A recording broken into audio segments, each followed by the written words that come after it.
Good morning, everybody. Welcome to Living Astrology with Janet Hickox. It is time to grab your cup of coffee or tea, sit back, and let's look at what's going on in the stars above. And as you can see, we have some guests with us this morning. Good morning, Pia and Cullen. Thank you so much for joining us. Good morning, Janet and Always, everybody. always happy to be here. And a surprise to me this morning, I got totally off in terms of the weeks. So it was a pleasant surprise nonetheless to have you both joining me this morning. How's everything going in your world? Topsy-turvy like everybody else. Oh, yeah. So, this morning I was running down all the things that we were going to talk about, and the sun and the earth this week through human design are going into the gates of conflict and friction, or crisis and friction. And I was like, oh, really? Like, is that new? is, is this a new energy? Because yeah. And on top of that, Neptune is involved there as well. So it's going to be interesting when we get to that part of the show where I can run that down and kind of, maybe I don't know. I'm almost looking at it as a hopefulness. Like maybe finally we can get through the worst of things and come out on the other end and be in a better place, um, physically, mentally, emotionally, and of course, spiritually. So good news Well, not there. to sound like Charlie Brown, but gee, that'd be nice. Ah, Not on the other end. right. But I got to tell you guys, so, for my audience out there, you all know Terry had surgery this week and he is doing really good, remarkably well. And I'm very pleased with that, but also going, okay, so, you get into that crisis management mode, and that's where I have been. And finally, yesterday, I was like, well, no, I guess it was Wednesday. Wednesday, I thought, okay, I can just sit back and sort of get back into my business and see what things are going on with my business. Um, Even though it's just been a few days, right? You put it sort of on the shelf. We had to get the house prepared for him to be able to move a walker through the house, um, because we live in a smaller house, right? We got to move some furniture. So everything's felt sort of that topsy turvy for me anyway.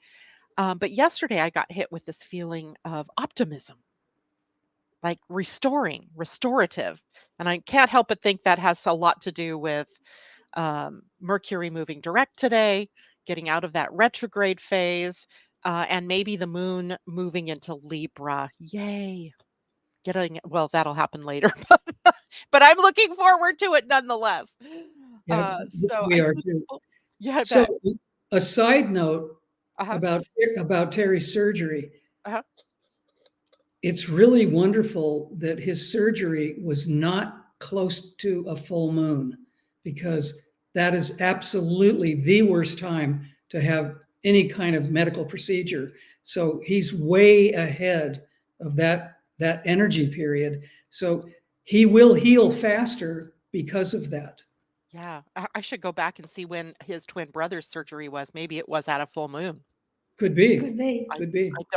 I don't remember now, but that's something I can certainly check on and find out, because he certainly did not do as well through the surgery and through the recovery period. But I've seen him, start to come back and do better as well. So at any rate, today I'm going to rearrange our schedule a little bit to accommodate Pia and Cullen. And Pia, you were just telling me you have a new workshop or course that you are bringing out. Tell us a little bit about that and how I'm actually going to get the link while you're chatting. Okay.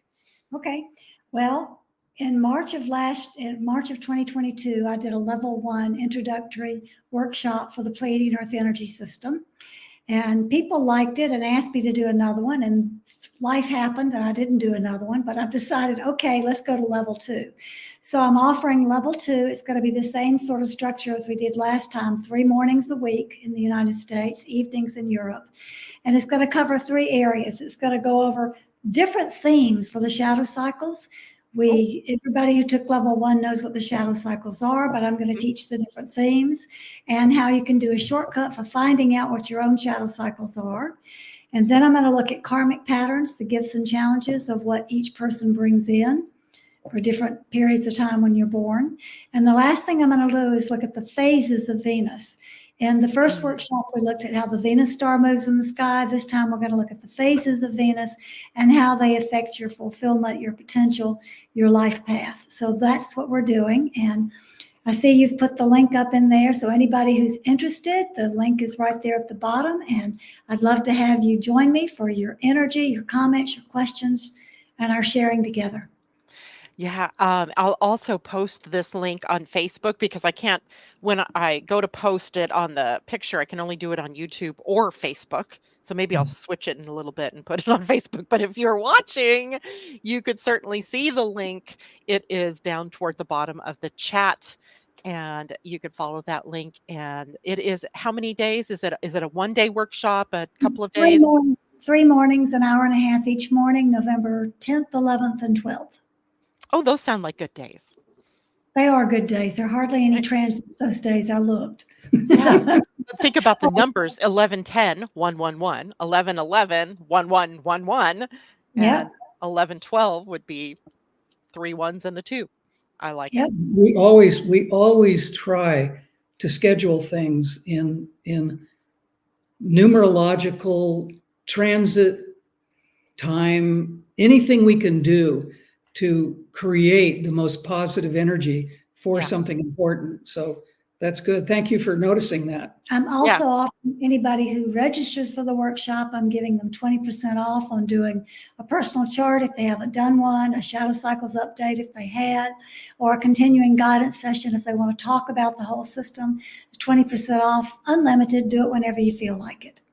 I love it. I love it. I love it. So that'll be November 10th through 12th. And the link is here on the screen where you can go and set your self up for that workshop.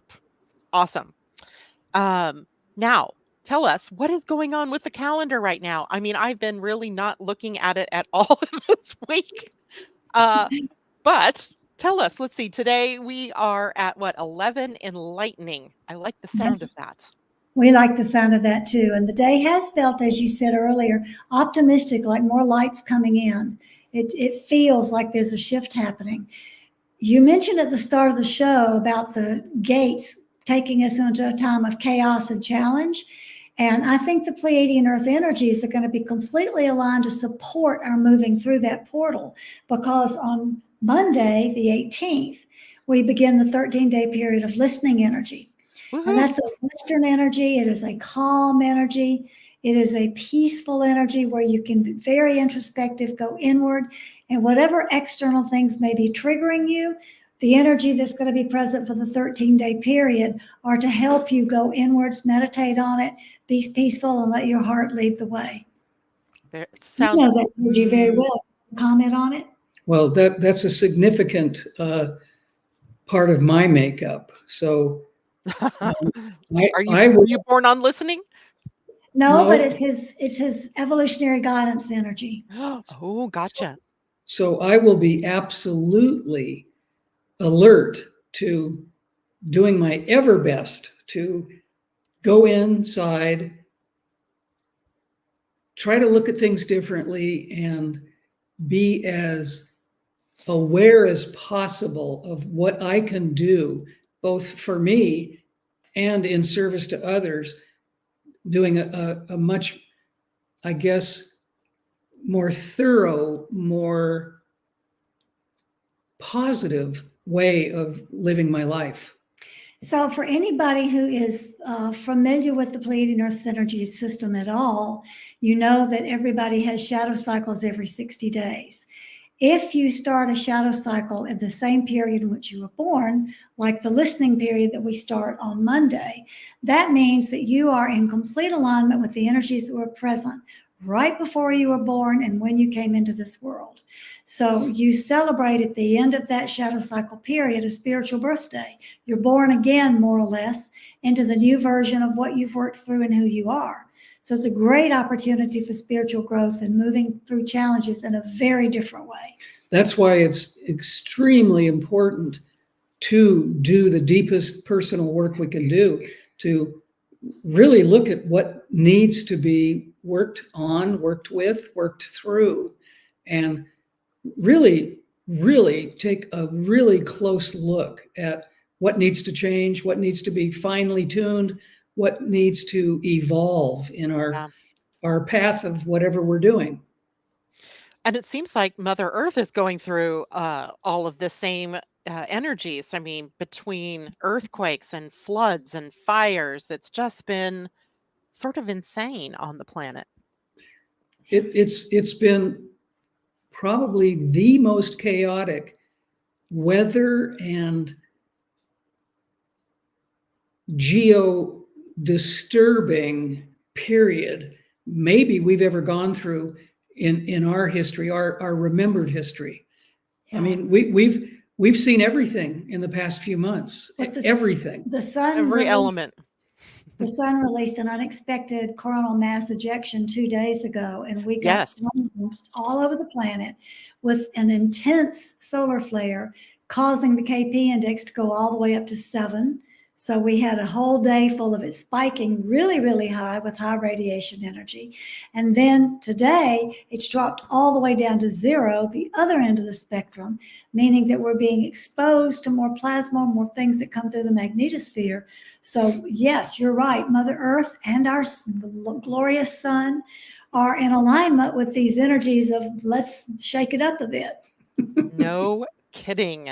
You know, astrologically, there's so much going on, from cycles of time, right? The Mhm. cycles of time that play right into this as well. I mean, I've also been, well, I'm finished with this now, a book called The Fourth Turning. Have you guys heard of this book? No. No. Oh my gosh. So this is probably the most I want to say scientific, but it's actually more social science oriented, that is in alignment with astrology that I've ever read. Even though he does not mention a planet, he doesn't mention anything except these big cycles of time, and Hmm. that we are, and specifically in the USA, we are in what is called the fourth turning. So essentially, what I discovered as he's talking, I was listening to this on an Audible book. Um, is that he's talking about Pluto's cycle and how the different signs that Pluto moves through and how that changes up the transformational energy on the planet and takes us through these periods of time where there's the seeding of something new. That would be the first turning, and then there is the spring of that, right? Where everything begins to come into, or summer, I guess you'd say, everything starts to come into its blossoming. And then the harvesting, the third period or the third turning. And now we are in the fourth turning, which is of course the death and destruction phase that then leads to the next turning, the next first turning. So time wise, we're looking at being in this fourth turning until 2033. So another, what, 8 years or so, 7 years of this. And it's not like it's intense every day of those next years, but essentially what we start to see is the decay of the things that are happening now, leading us to the innovation that creates or breeds what comes next. So it's Mhm. hopeful, but it's also kind of disconcerting while we're going through all of this breakdown stuff. Hmm. Does he mention the age of Kali Yuga in this theory? Yeah, he does kind of mention the great ages. He also talks about the 26,000 year precession of the Mhm. equinoxes. He never quite says, okay, Pluto's in Virgo, in the 1960s and blah, blah, blah, and this is what started this. No, he doesn't say that kind of thing.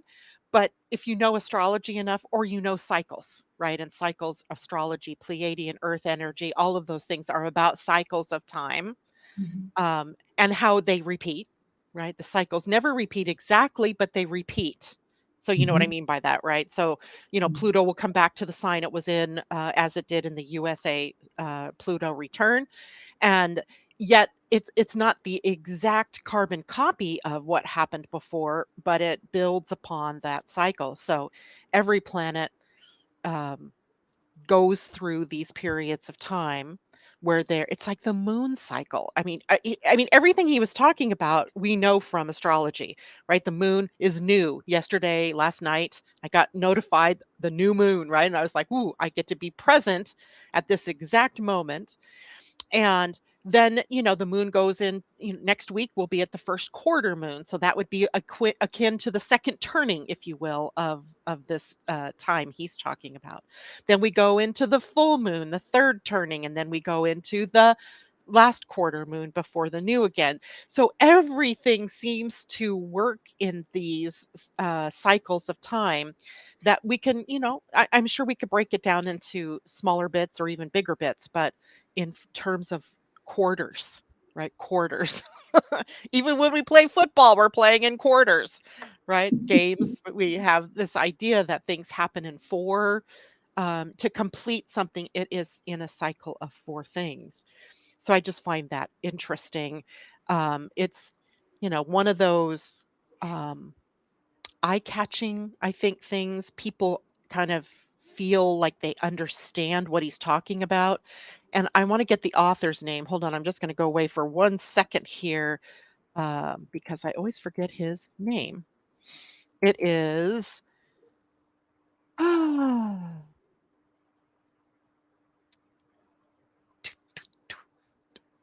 What the fourth turning, but the one that I am talking about that I just read is the fourth turning is here, right? So that's the newer one that is written by William Strauss and Neil Howe. But the fourth turning is here is the one that I've been reading or listening to. So and it's amazing. Even in Pleiadian Earth energy astrology, there's 4 directions that are each of the energies come from.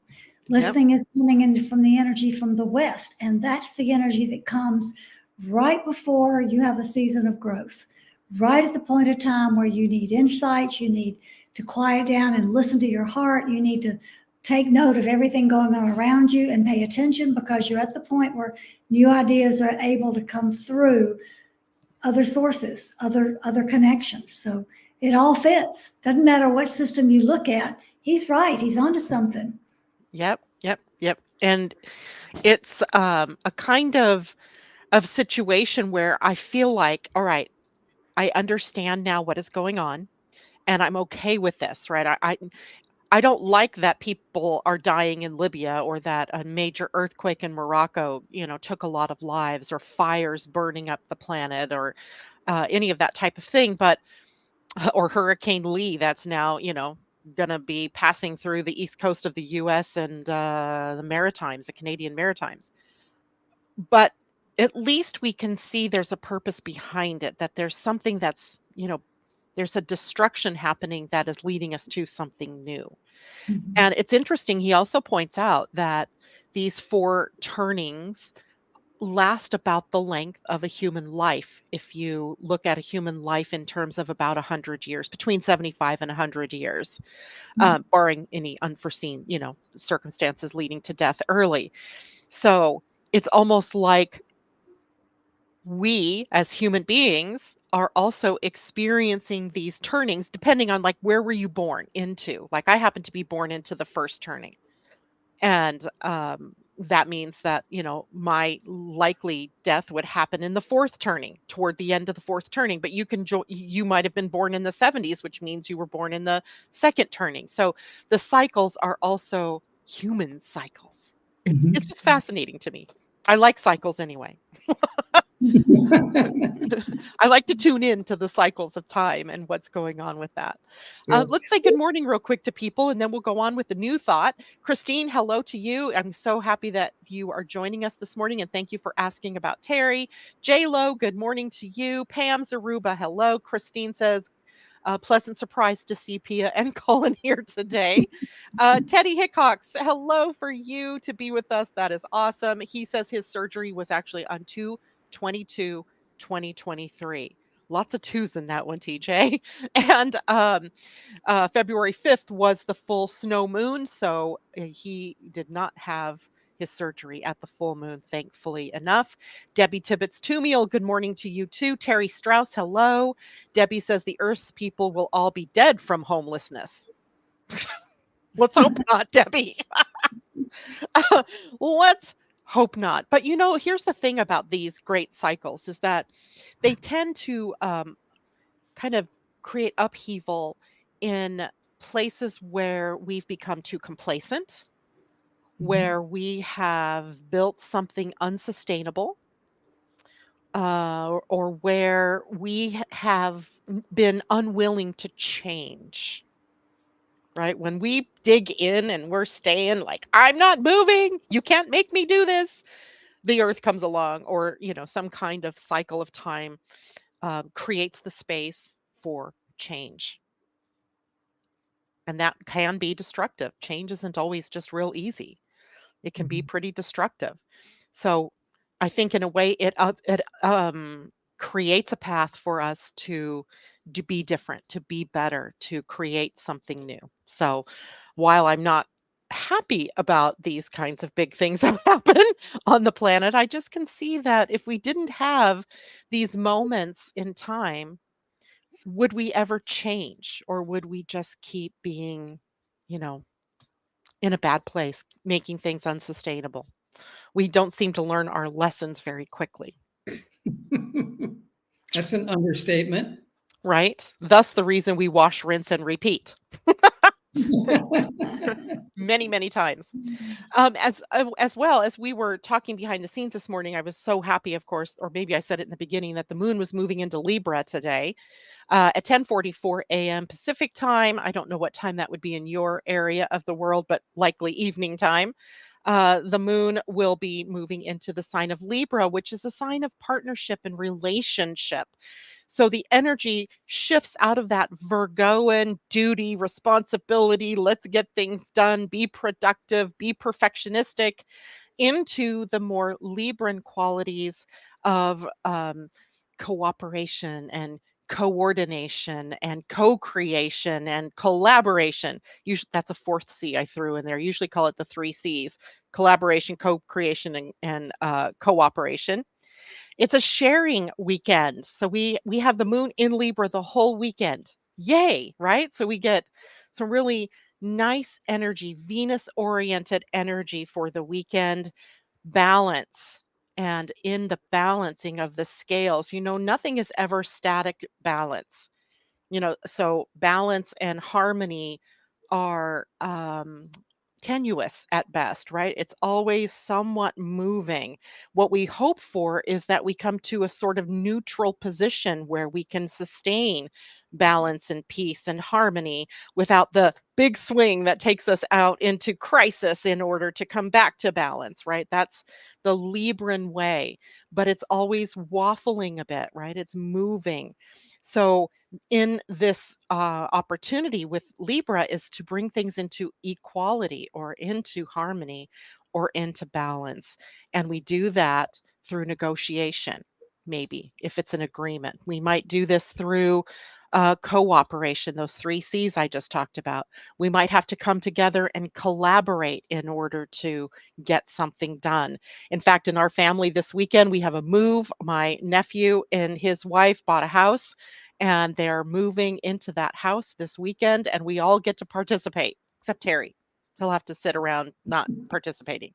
But the opportunity is that we can get them moved in. We can come together and share the experience of helping these young people move into their first home. I'm so excited for them. But there's also art and beauty that gets engaged with Libran energy, especially when we're talking about the aesthetics of art, or the peacefulness that art can bring, or the beauty and harmony that can be brought into everything that we do, whether it's through decorating, is it through creating something, is it through, beautifying something. It's a great weekend to go, beautify, clean out your gardens, or do things that, restore things to beauty, peace, and harmony. Now, of course, every sign the moon goes through, any sign that planets go through, can also trigger the negative side or the more difficult energies. And in Libran energy, we have people pleasing energy. We have a sign where people so badly want peace and happiness and that sort of harmony that they are sometimes willing to give away too much of themselves to get it. And so we end up with people pleasing or becoming a yes person, right? Yes, I'll do that, even if it's not their truth, even if it's not what they really wanted to do. So we have a situation sometimes in the negative where we have to really claim a boundary and not be so willing to give away ourselves and cross that boundary so that other people can take advantage of us. We can also lose ourselves quite easily in relationships as Libran energy plays out. You got to learn to balance self and I, right? Or self and we. In astrology, Aries is the opposite sign of Libra. It is the I am. It is the very much the self energy. Libra is the we are energy. So it's about how we come together, but again, they balance across that axis. So that's where we are all weekend long. We don't change until Monday morning when the moon will move into Scorpio. I think it's a good weekend. I think it goes along well too with 11 enlightening, 12 being, and 13 breathing.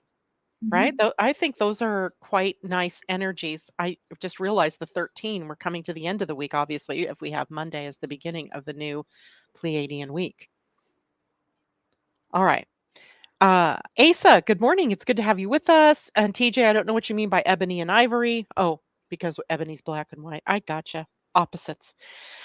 I wanted to talk a little bit too about the moon moving through the gates in human design. I'm trying to get people to understand how the signs work with the human design gates. And what happens with Libran energy in human design is we begin the transit of the moon through the gates of fear, or they can become gates of fear. They become paralysis points.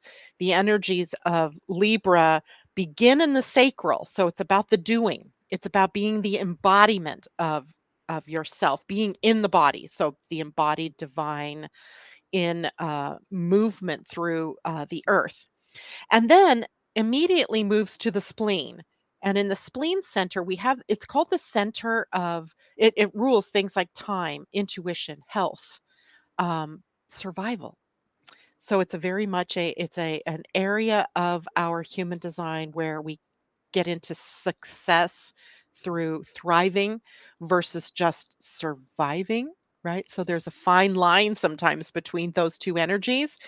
And the fine line that we cross through in the spleen is where we find fear, and fear can create a point of paralysis. So in Libra, we begin the transit of that fear energy. And the first one is the fear of I'm not perfect. This isn't perfect.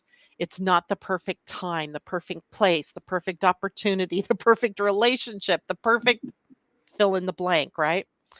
And so we can keep putting off moving forward, moving ahead. We can become very indecisive in this gate because we feel like it's not perfect yet. It's not right timing, right? So we waffle.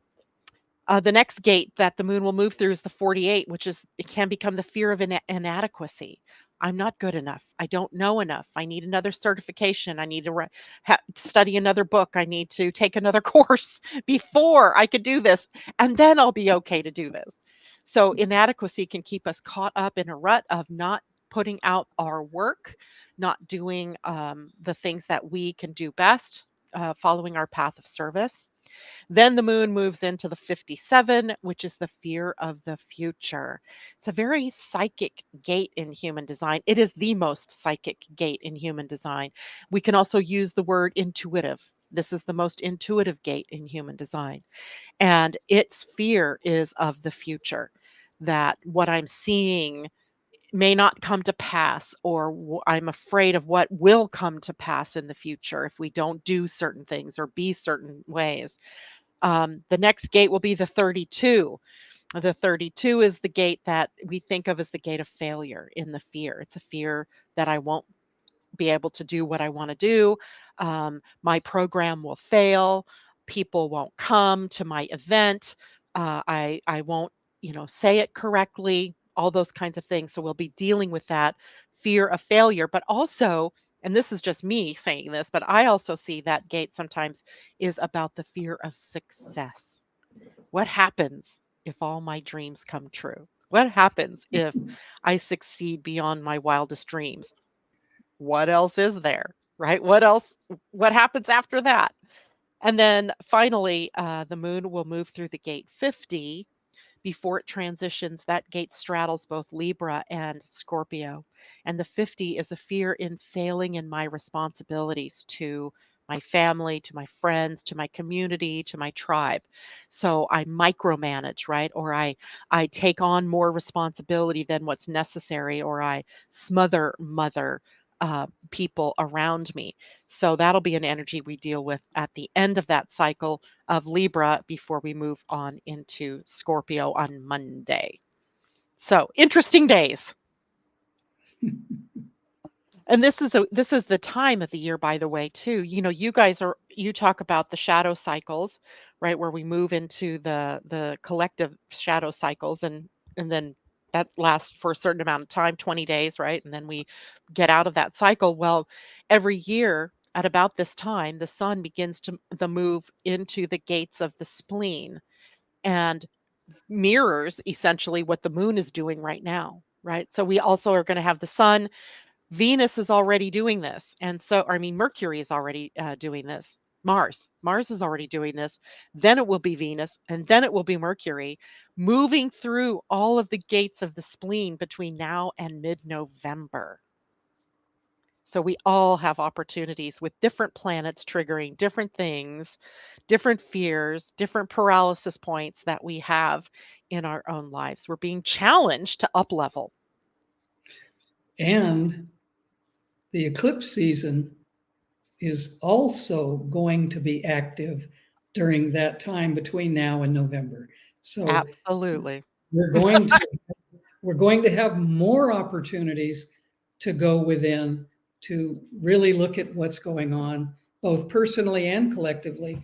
So there's a lot of energy about self-examination, maybe spending more time quietly, meditatively, really going, as I said earlier today, going deeper and deeper and trying to figure out how we can do everything in a more cohesive way, a more cooperative way. Yeah. Yep, absolutely. And it's interesting that eclipse is a solar eclipse. The first one is on the 14th of October, and it is at the gate 32, the gate of the fear of failure, or is it the fear of success? And solar eclipses always give us opportunities to start something new. It's a jacked up, if you will, new moon, which is always the opportunity to do something new. And now, what we can all be doing, because we're in the pre run up to that, right? Today's the 15th. It's less than a month away now, technically speaking, or a month away. Start anticipating what it is in your life that trips you up. What is it that you want to do really badly in your life, or you really want to do, but you're afraid of failing? Janet, that's so perfect because it's also a South Node eclipse, which is the time when forms leave. So if we look at what you just said, what trips us up, and decide, okay, we're done with this, and it's the opportunity for those things to leave, we're getting an extra little push by that eclipse. A big push. Right? That's a big one. And it's also a time maybe for planning and grounding in new ideas. Or, here's the thing too, that we often get caught up in our heads, right? Humans, we think a lot, and we might have these ideas, right? As we're anticipating, change, we might have all these ideas, but then when it comes to actually doing something, that's where we blow it, right? We don't take that new step. We don't take that new action. And that's what's required, right? We can talk all we want about climate change and about the reasons why things are happening or the reasons why anything is going on. But until we actually take a step in the direction that fixes the problem, nothing changes, right? So things keep ramping up and showing us that there's an issue or there's a problem. So somewhere in your life, there might be an issue, there might be a problem, and it's been building. The opportunity is going to be for us to plan to take new steps, new action, and commit to doing that, being that. Absolutely. And if we don't take that opportunity, those cycles and patterns that will bring that energy back to us, if we don't take action, most likely it will be harder the next time around. A Right. bigger, a bigger hit across the forehead if we don't use that chance, that ability to really do something. I mean, people don't realize that if they stay in that rut or if they stay in that comfort zone, I think most people think, well, it'll be okay. I'll just keep going. It doesn't really matter. But truly, it does matter. And the more we tackle those opportunities and actually do something, the better our life becomes. I mean, new opportunities will show up if we take action. I think our Yeah. integrity is being called into focus with this eclipse because it's going to impact relationships, career, home life, everything that you can think of is going to impact all of it, giving us the opportunity to let go of what doesn't work any longer. So we're really being called into a point of integrity to be able to consider how we want to let go and what we want to let go of. Yep, absolutely. And what we look at in the Pleiadian Earth energy is really an evolution, right? We see an Mhm. evolution of consciousness happening. When we look at astrology, we're seeing an evolution in consciousnness happening. When we look at any system, human design, the gene keys, any of these, big systems, when we see these cycles are a force, and that force is evolution. And we pale our will to not change pales in comparison to the will or the force of evolution. So embrace the change. Do what you want to be doing to get to where you want to go. It's amazing how much we can dig in and hold fast to old concepts and old things, ideas that are not supportive of moving forward. And evolution doesn't allow for that, right? It pushes us right along. And you can go kicking and screaming, or you can say, okay, I embrace this. Show me the way, and move in that new direction. Because consciousness is evolving every day, every moment of every day. There's no going backwards with it. And as much as people sometimes speak to, let's move backwards, we don't. We It just does. don't. It goes against the laws of the universe to move backwards. Now, Yeah. that doesn't mean that we don't build upon what was good in the past. We bring that forward with us and we build on that and move forward. But you just can't go back. No, that's one of the things that our Pleiadian friends talk about quite often is if we cling to our outdated belief systems, we're not going to grow. We're not going to establish a new level of understanding that consciousness does change. It is part of growth. It is growth. And clinging to old belief systems that no longer serve us keep us in that pattern of safety. But the trouble is that safety is an illusion. There's no safety in thinking if we keep doing the same thing, we're going to be okay. It's impossible. It Yeah. just doesn't work that way. So you're absolutely right, Janet. If we don't embrace change, if we don't embrace moving into a different perspective or a different way of looking at things, we are going to stay stuck. And that is the antithesis to growth. That is the antithesis to evolution. Yeah. And you're absolutely right. All of those energies, all of those opportunities are right there waiting for us to change the potential of everything. Yeah. And don't reach for the low hanging fruit, right? Reach to the stars, reach as high as you can to get that most juicy apple up at the top, because we really need a force for positive change on the planet. That's what I think, everybody who comes to this show, people that, are going to the different things that you're doing, Pia and Cullen, they're looking for that path of change that is positive, that's enlightening, that's uplifting, that raises consciousness rather than the old types of systems that hold us back or hold us down, hold us to the past, whatever. So it's important work that we're doing. It's important work that each one of you all out there are doing, no matter what the job. When I say work, I don't mean the job that you're doing, but the work that you're doing on yourself, how you move along with this energy of change. It's important what you do. So when we're saying that the energy is moving us to change, then check in with yourself as to where it is you might be stuck in an old pattern, doing things an old way, hitting yourself up against the wall, for the proverbial insanity of trying to do things the same way and expecting a new result doesn't work. So where are you ready to make those changes? That is, a great thing for us to be doing between now and that next eclipse. And you have help with that today as Mercury at 1:12 this afternoon, you are Pacific time. So for again later in the evening for you all, goes direct.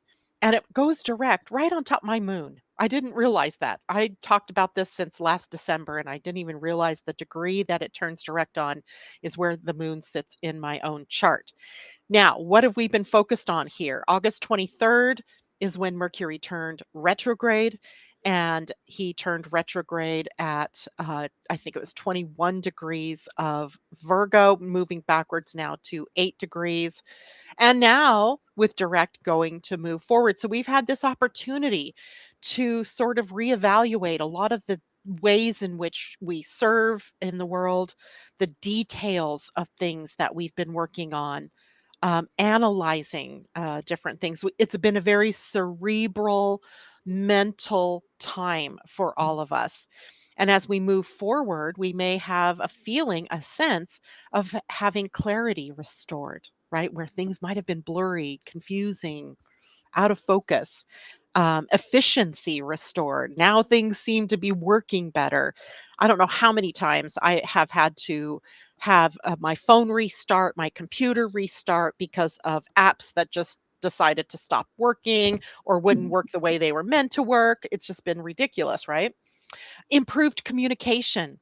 We might all feel like we can speak better, just something that's been on our minds, or put words to something as an idea, right? I think a lot of times when Mercury's retrograde, there's a lot going on up here that we can't quite put words to.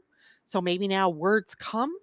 Maybe we'll feel more productive, more focused, more able to, see the path in front of us to move forward, right? Before we've been maybe feeling like we're backpedaling a bit. Um, Mercury is moving direct at gate 40 in your human design chart. Gate 40 is on the will center or heart center, we call it. It is the center that is the managing and allocating of resources, time, money, energy. And the gate 40 on that center is about restoration, restoring ourselves, restoring our energy, replenishing our coffers, if you will, replenishing our energy stores, our batteries, right? I was just thinking this morning, I need to start changing batteries, right? It's almost fall, and at fall and at spring, we change our batteries, right? And our smoke detectors and things like that. So restoring time. The retrograde now is interesting. The gates in your human design that Mercury was retrograding through, retrograde started at gate 40, moved backward to gate 64.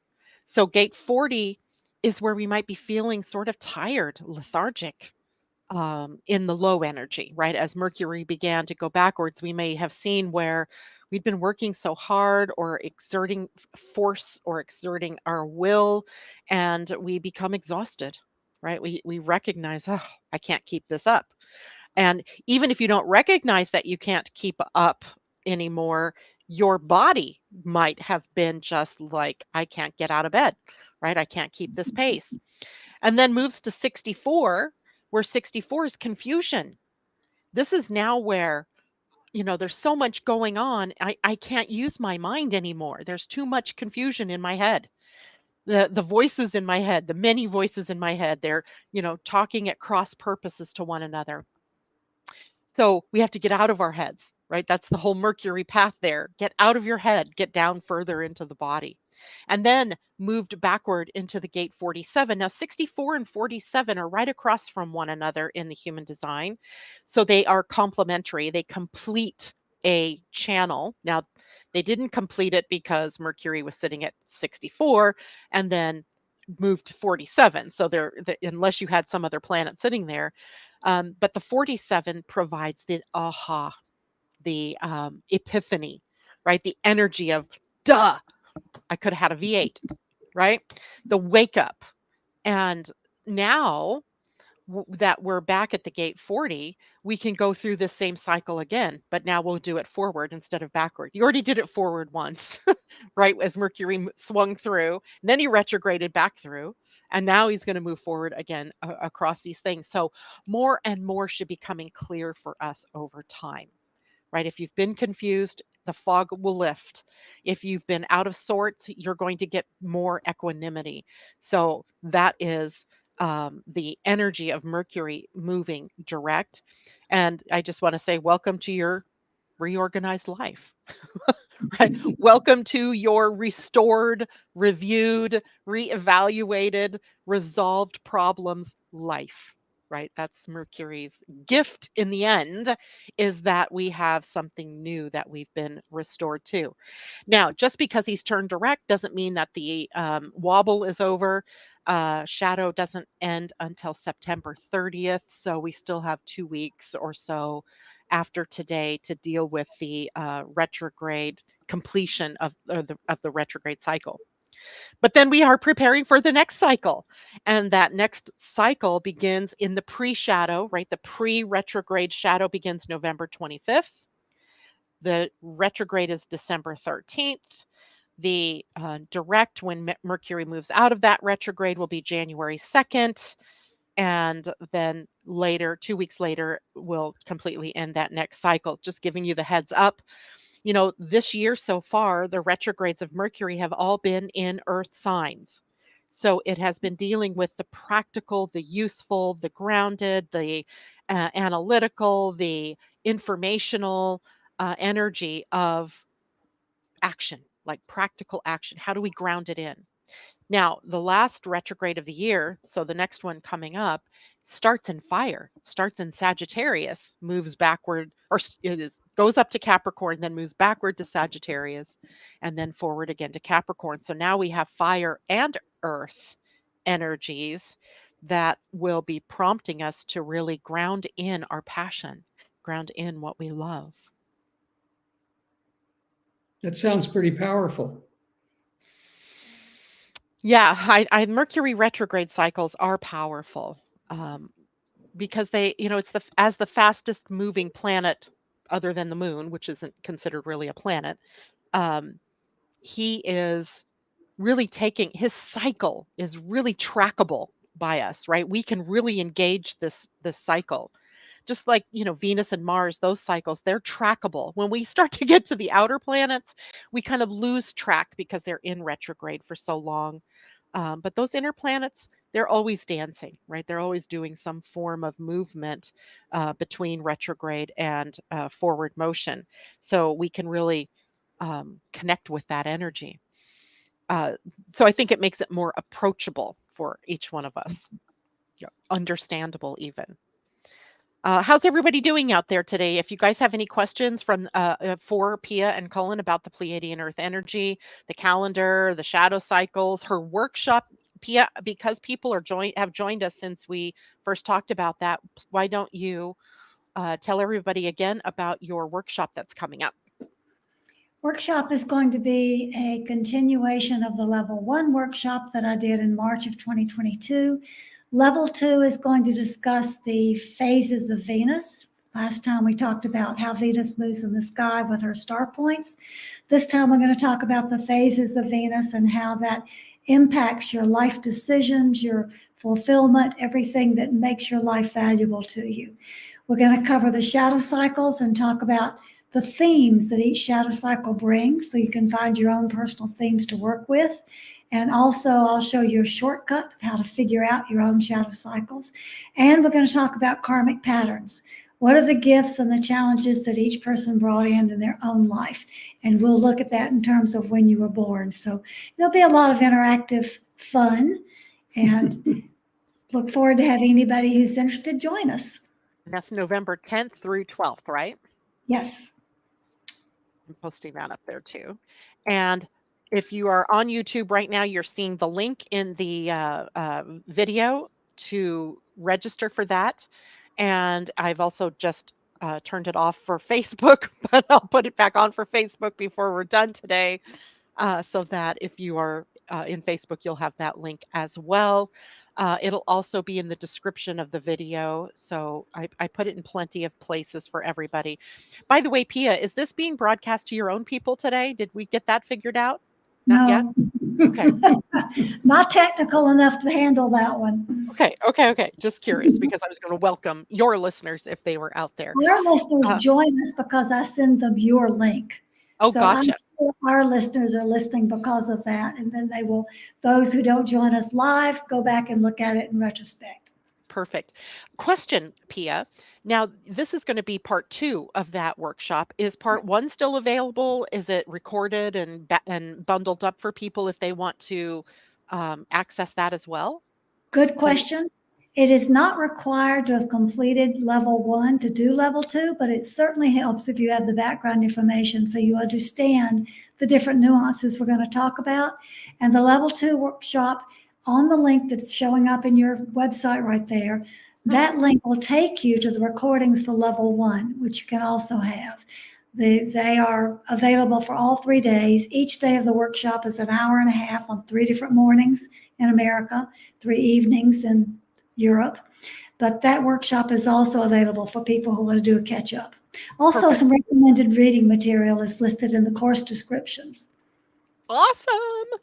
Right. So you got that all packaged up and ready for people. So if you Yep. didn't get to participate in the first course, you can participate in the second course. You don't need the first one to catch up, but if you want to, the first one is available as well on Pia's website here, the link showing there in the video. All right, I have just a couple more things astrological to talk about. I'm going to breeze through them so that we can pull a card for the weekend. Today, Sun is in a trine to Uranus, and that is a day for us to be excited. I always love Sun trine Uranus because it brings excitement, it brings innovation, it brings sort of a feeling of freedom. I always think of Sun trine Uranus when I'm sitting on my bike and I'm just flying down the road with the wind blowing through my hair, and that freedom that you feel from that kind of motion, right? That kind of motion.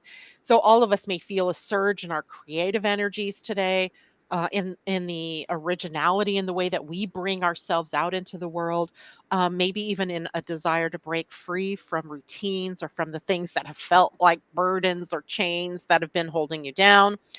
But there's also always an element of the unexpected that comes with the Sun trine Uranus. My morning, look at that, right? 5 minutes before the show, and I went, oh, Pia and Cullen are going to be here today, right? Unexpectedness. And those can be things that challenge you or that open up your mind, right? Woo, I could have had a V8.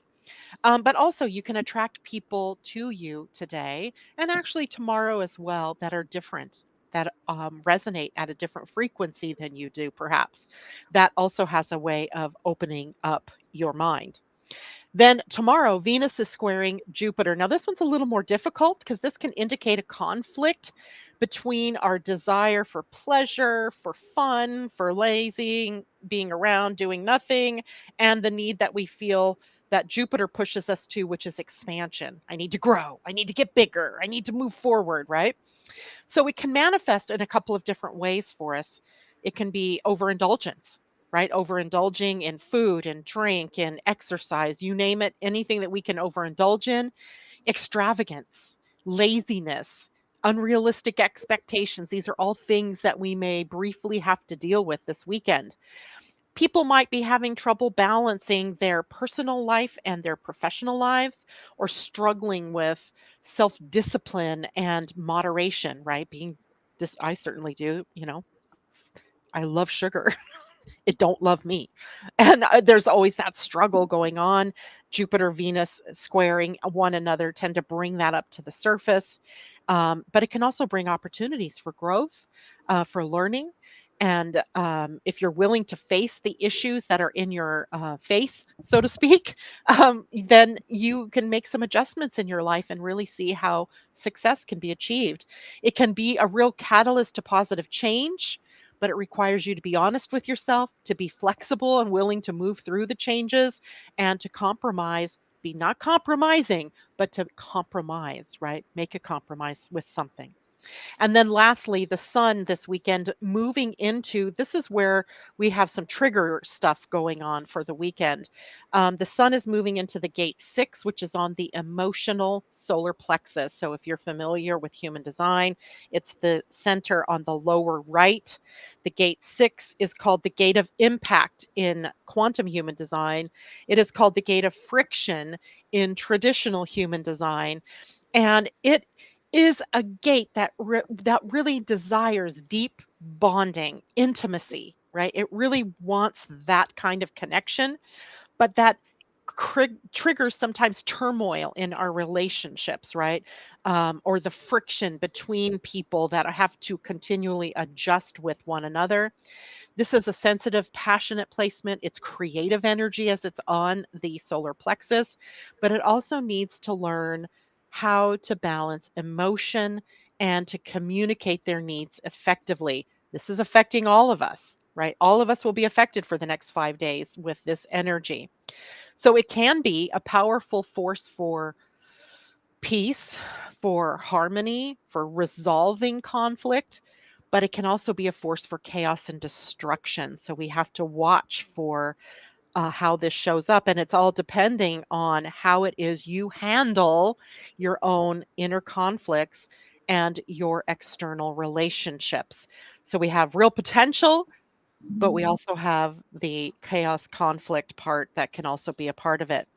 Now, Earth, she is always the one that is going to challenge us, right? The Earth challenges us to move to the highest energy of the sun, and she is sitting at the gate 36. And in human design, that represents the energy of crisis and transformation. In quantum human design, it is called exploration. In traditional human design, called crises. I'm going to talk about the gene keys briefly with that too. And you also need to know that the Earth and Neptune are in a conjunction during this period of time, both of them occupying the gate 36. So we have a planet who's really, charged with getting us to our higher selves, being in a higher consciousness state, awakening in some ways to a higher spiritual calling. So we're challenged to face the unknown and to grow, um, and to experience. This is a very experiential energy. It is also on the solar plexus. So you can imagine solar plexus emotions. These are emotional energies that we have for the next 5 or 6 days with us. There's a strong sense of adventure with the Earth and Neptune here, wanting to go beyond where we are.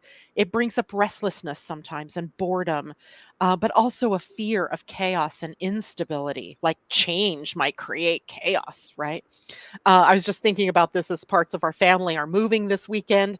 And I remember always being so excited about moving, but also so vulnerable to the chaos and the fear that is brought up when we change our locations, right? When we move. Um, so crises might be attracted to our lives during this time period, either consciously or unconsciously. I think if we achieve it consciously, we can be adaptable. We can choose to be adaptable versus being forced to be adaptable, being forced into flexibility.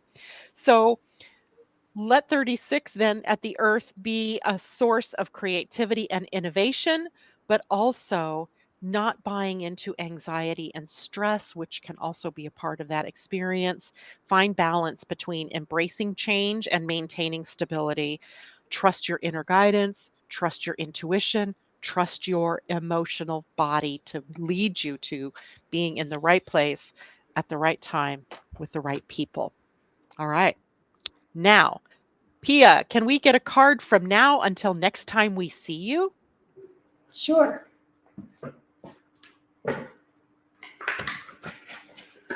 I see new people out here. Gail Hammond Jones, welcome. MD, not Melanie, I mean Melanie. Well, welcome. And of course, my husband's joining us. I see him out there. So we do have some new people with us this morning. LS, welcome. And Pia is drawing a card from the Pleiadian-Earth energy cards, oracle cards. I think it fits with everything you've been talking about challenge. Of course it Nature, does. storms. When you have a storm brewing in your life, you can always find safety in your own heart. And Can the you book says, Can you show us the card, the picture on the card? Picture here. Ooh, I like that. Storms occur in nature through wind, tornadoes and hurricanes, rain, floods and tsunamis, fire, wildfires and volcanoes, earth, earthquakes, or combinations of several of these elements. They are natural physical releases to reduce the pressures that have been building when things become unbalanced or congested. Storms are chaotic and disruptive, but they occur to bring a new structure to things that no longer work in your life. They destroy or cleanse what does not work for you any longer, so the new opportunities can arise. You may have a storm brewing in your life, or one may have just occurred that has unsettled you. When a personal storm occurs, it clears the dross that has blocked your way and opens new pathways for you to accept the gifts that are ready to appear now. Take shelter in your heart while the storm brings about necessary changes. I love it. Yeah, this is always amazing. I don't think it matters which card deck people draw from. The information that comes up after a discussion or after a sharing, I think they always show up exactly concerning what's been talked about. It's amazing to me. It is. It's amazing to me every time. It's amazing to me. And Last week, this card is from the Pleiadian. I can't get it up there. There you go. There you go. Pleiadian card deck. That's what this one was from today. Yeah, which is a great deck, and I love it. It is true. Any oracle works really well, but this particular deck really seems to sum up the energies of the evolution of consciousness that we are involved in at this point in time. Teresa Dopiera says, "Hi, Pia and Cullen." Hi, Teresa. Hi, Teresa. I hope I said your last name correctly, Teresa. If not, I apologize. So that is it for all of us today. Thank you so much for joining us. Just a quick announcement or a reminder, today is the last day to purchase the 2023 Energy Almanac. The link will be below the video today. The last day to pre-order the spiral bound version of that Energy Almanac and get it bundled with a special offering. And I will see you all on Monday morning. Thanks so much. Take care. Have a great weekend. Bye for now. Bye. Bye-bye.